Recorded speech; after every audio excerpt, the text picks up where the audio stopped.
Sans qui décide surtout, a bien voulu qu'elle puisse nous précéder dans l'au-delà. C'est pourquoi j'ai donné au début la gloire à Dieu pour tout ce qu'il sait faire. La Bible, qui est sa parole, dit: qui dira qu'une chose arrive sans que l'Éternel ne l'ait ordonné? Et la Bible ajoute: c'est de la volonté du Très-Haut que vient. Aujourd'hui, nous sommes ici et nous saisissons cette occasion tout en pleurant et en regrettant. Nous voulons nous adresser à vous.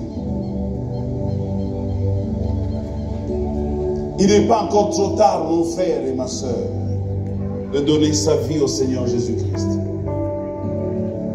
Lorsque je n'avais pas encore donné ma vie au Seigneur Jésus, je pensais que devenir chrétien était humiliant. C'était réduisant. Je me moquais d'eux. Mais lorsque j'ai rencontré finalement le Seigneur, à l'âge de 26 ans, je me suis rendu compte que j'étais bête et en retard. J'ai appris beaucoup de choses que j'ignorais. La vie ici sur terre ne nous appartient pas.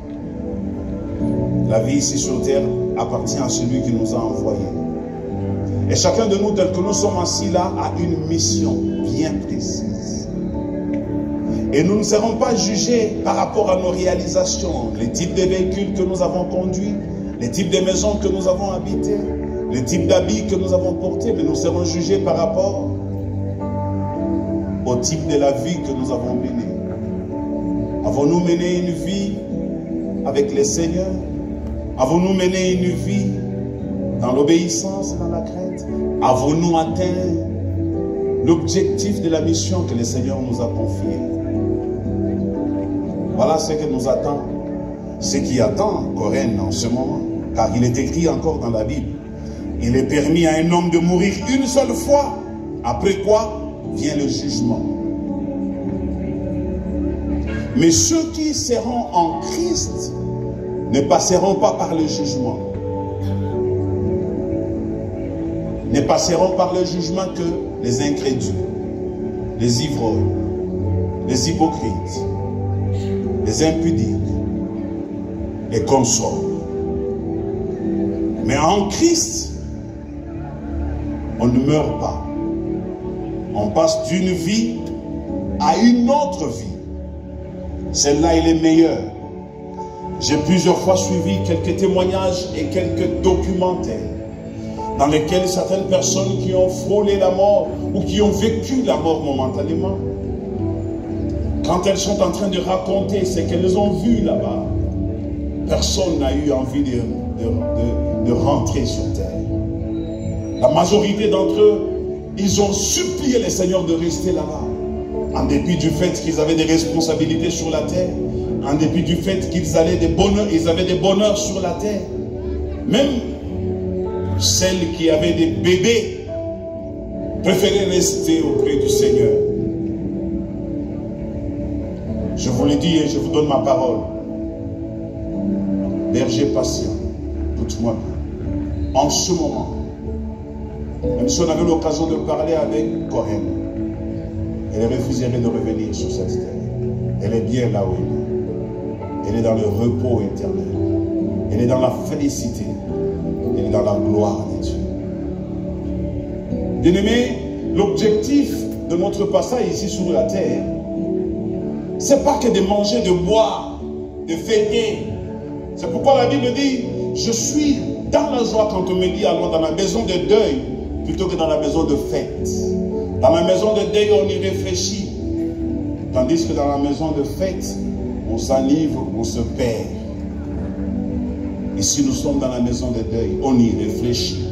La première réflexion que chacun de nous se fait, c'est arrivé comment? La deuxième, ça peut donc m'arriver moi aussi. La troisième, suis-je prêt? Dans la maison de deuil, on se pose toutes ces questions. Je n'ai pas peur de la mort. Mais je ne mourrai pas par la volonté des hommes. Je préfère mourir par la volonté de Dieu. Quand lui-même estimerait que j'aurais fini ma mission. Parce que c'est sur base de ma mission que je serai jugé. Vous, pareil. Pas par le nombre d'enfants que vous aurez eus.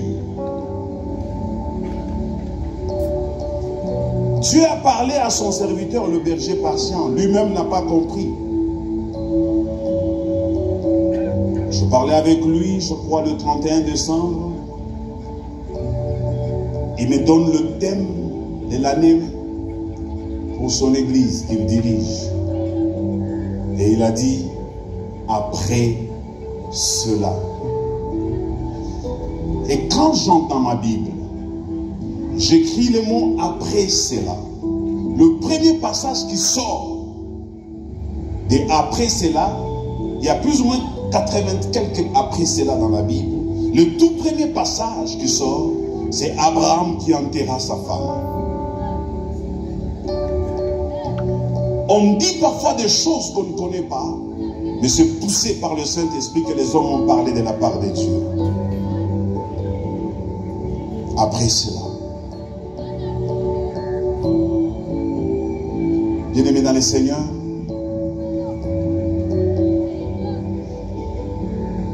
je crois par ici pouvoir parler à une âme. Je serai content qu'un jour, ici, que quelqu'un donne sa vie au Seigneur Jésus et le jour où nous serons au ciel, que cette personne-là vienne me saluer pour me dire, pasteur, c'était ce jour-là. J'avais donné ma vie au Seigneur.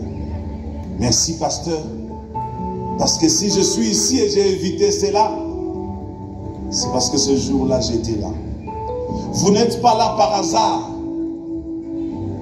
Regardez dans toute la Bible, vous ne verrez nulle part où le mot hasard est utilisé par Dieu. Parce que Dieu ne fait rien au hasard et ne connaît pas le hasard.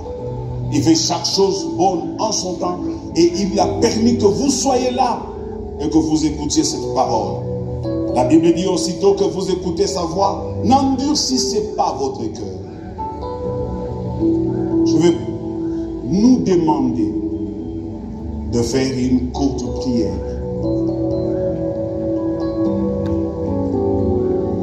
La prière que nous allons faire, n'allons pas la faire pour celle qui est ici. Qu'il leur parlait, ils ont tellement le cœur endurci qu'ils ne croiront pas. Ils ont le prophète, ils ont les hommes de Dieu, ils ont le pasteur qui les écoute